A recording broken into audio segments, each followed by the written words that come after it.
Treatment in progress. Now allow me to turn around the camera and we can get this video going.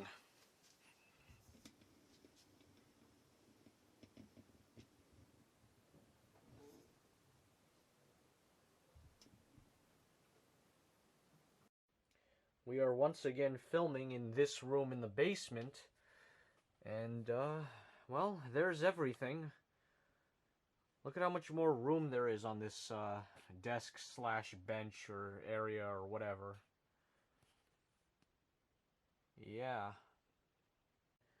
As it typically goes with these Christmas presents videos, I haven't had enough time with these games to really give a solid opinion on them, but I will still manage to comment on them in one way or another. Starting off with the Nintendo 64 games, my goal to get every Nintendo 64 game released worldwide continues, and here's 4 more of them. Battlezone, Rise of the Black Dogs. There's a quote on the back of the box of this game from n64.ign.com that says, "Think of it like Doom meets Command & Conquer." So there's that. It bears the name Battlezone, like the arcade game Battlezone. You know? Yeah. It was only released in North America.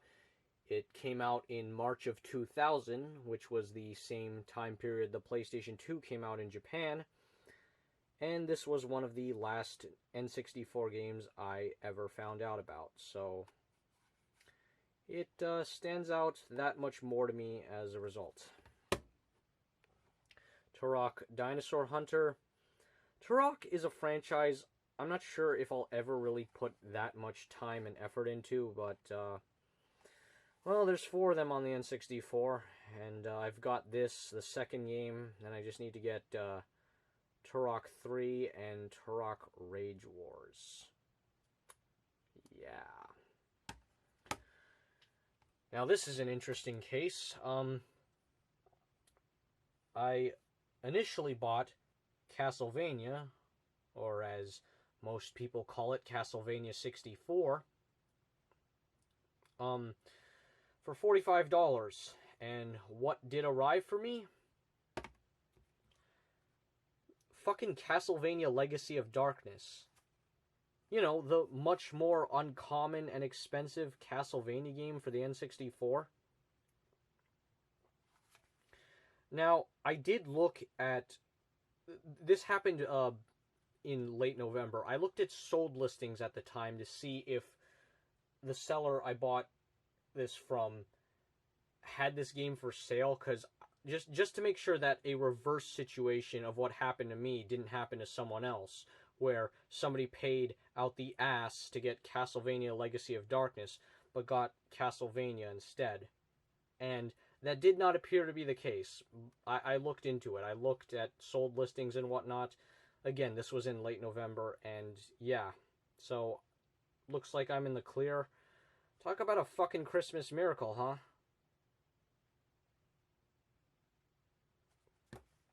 However, I still needed to get Castlevania 64. So I rebought it, and, well, now I have Castlevania 64. So that's cool. And then I got a PlayStation 2 multi-tap. I initially had one of these many years ago. I found one at a Salvation Army, but I found out that like, it's this same one right here, like this fat one. I found out that the fat one here doesn't actually work on the PS2 Slim because the controller port plug doesn't reach the console. The memory card port fits just fine, but yeah. Now, there does exist a multi-tap for the Slim PS2, but I never really found the motivation to actually track one down and buy it. And eventually I got rid of my fat PS2 multi-tap and got like fucking nothing for it in store credit, but I still did it anyways. I got like, what, $2 or $3 or something really fucking stupid like that.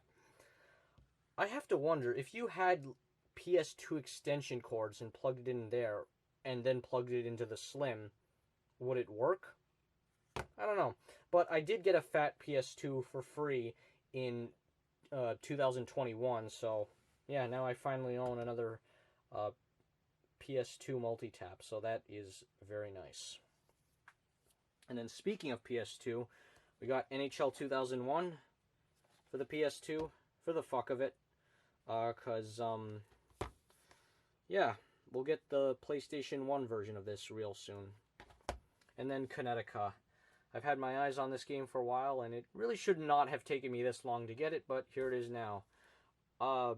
This has given off a very good first impression, though, and I definitely look forward to sitting down and beating this.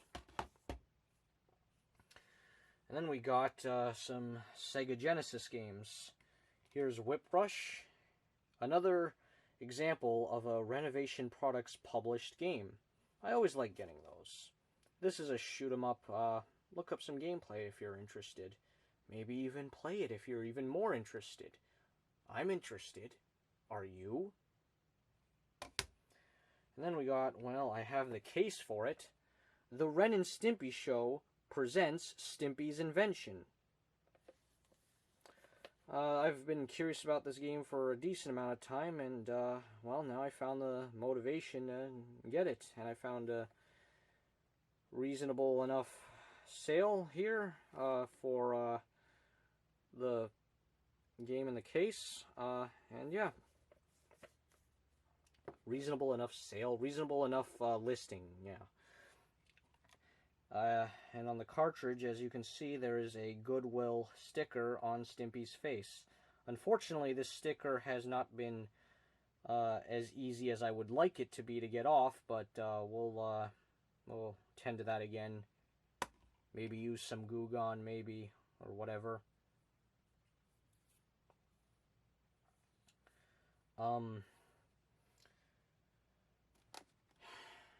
And then we got a boxed copy of Disney's Aladdin for the Super Nintendo Entertainment System. This cost $94 fucking dollars, but there's no manual, but the seller was kind enough to throw in a box protector. This is a real treat to own in the box. I fucking love me some boxed games. And, well, here's the cartridge. Yeah.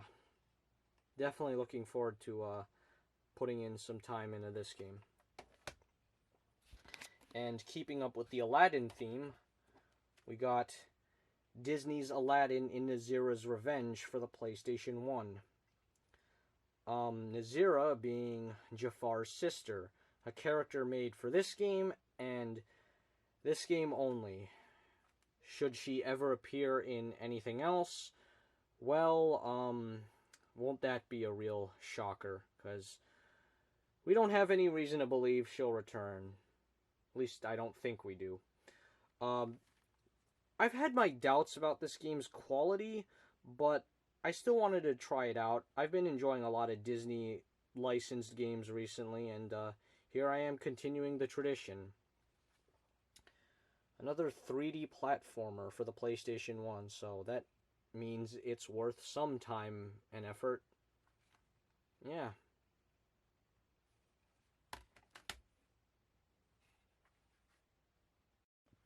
Then we got some Switch games. Here's Super Bomberman R2. Now, will this continue in the footsteps of a handful of other Bomberman sequels where they are more expensive / uncommon than the previous game? Such examples include, but are not limited to, Bomberman 2 on the NES, Bomberman 64 The Second Attack on the N64, and Bomberman Land Touch 2 for the DS. Though that is tamer than The Second Attack and Bomberman 2 on NES. Well, we'll see. I bought the first Super Bomberman R at Anime North 2019, and I've yet to put the time into beating that game. So as a result, that is going to halt my playthrough of this game. This was a Black Friday deal. I got this for $30 at Best Buy, so that was pretty cool.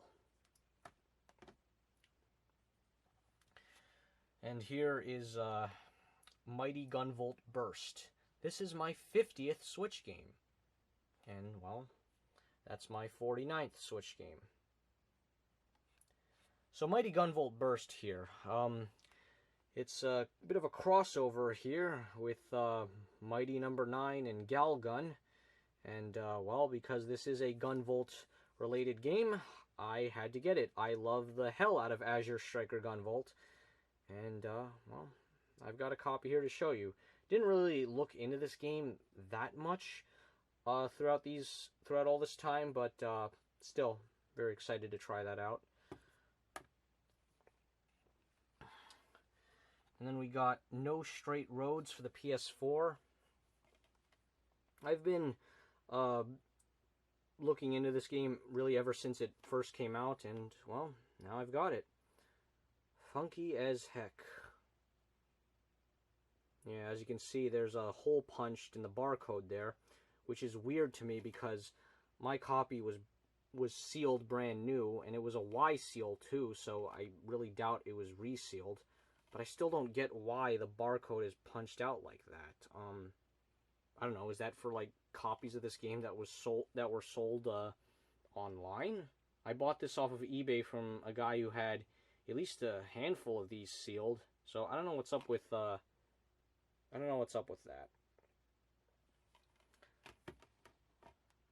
And then there's Trials Rising for the PS4.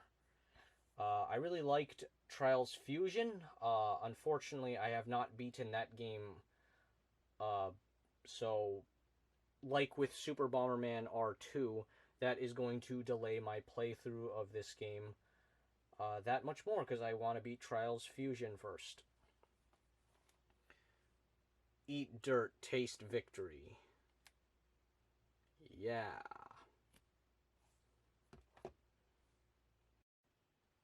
And now we have these NES games. Now, 10 years ago, in Christmas 2013, I got my Nintendo Entertainment System, along with my Wii U. Throughout 2023, I've experienced a resurgence of interest in buying NES games because I want to beat more NES games.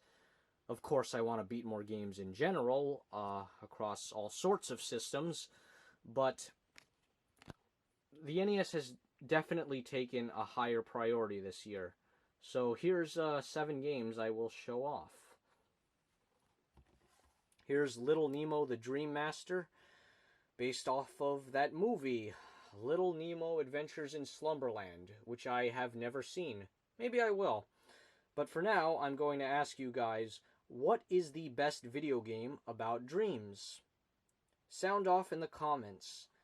I imagine if I get any responses, some people are going to mention a Kirby game, which is fine, but I encourage you to also think about a game that isn't Kirby related. So you can say Kirby if you want, but I'll also add to the question, what is the best video game about dreams that isn't Kirby?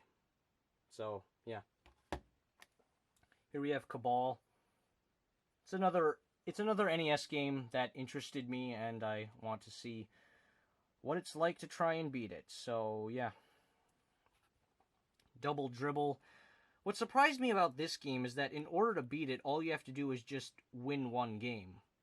There's no season, there's no playoffs, there's no tournament, none of that. There are 3 different endings depending on what difficulty setting you select, and ideally I would like to get those 3 endings, but we'll have to wait and see. Here's Arch Rivals. This is the only NES game out of these 7 that I have beaten as of now. And even so, I don't really know what to say about it other than it's competent, it gets the job done.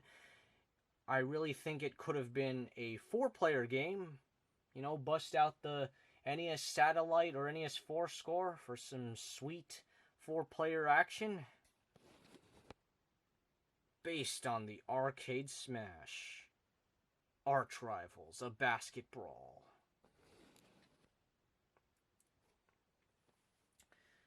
Hollywood Squares.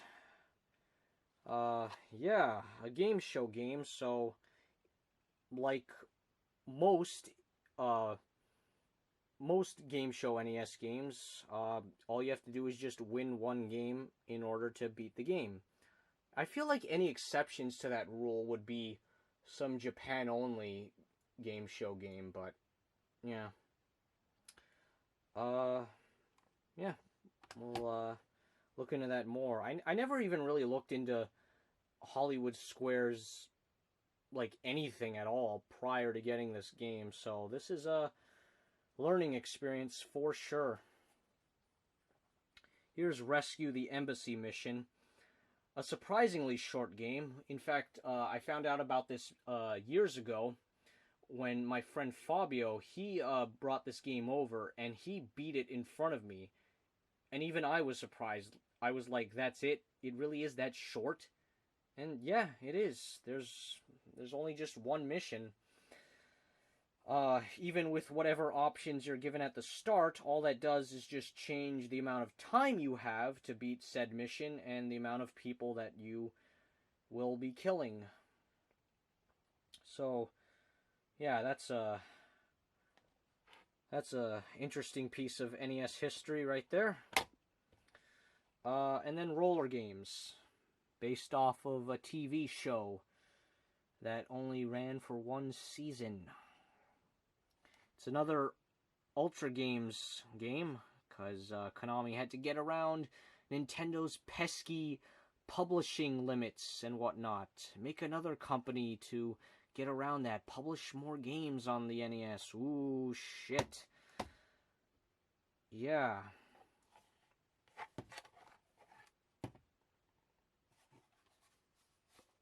Beat 'em up on roller skates. Yeah. Well, that was interesting. I'm going to show you guys Mighty Gunvolt Burst again. See, here it is. And now here it is again. And now here it is on the sink. Yeah. And then for some reason, Cabal is on the floor there. How interesting.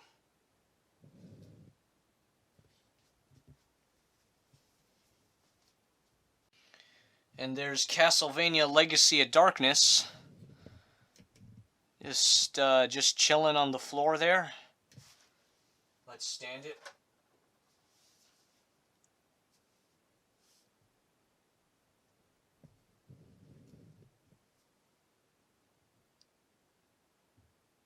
Now let's bring it over here.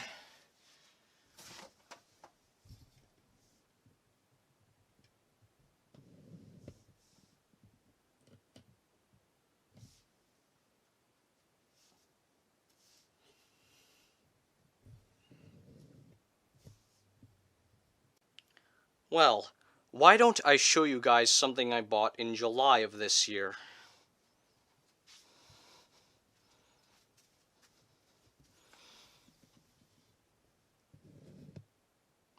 Indiana Jones and the Infernal Machine on the Nintendo 64.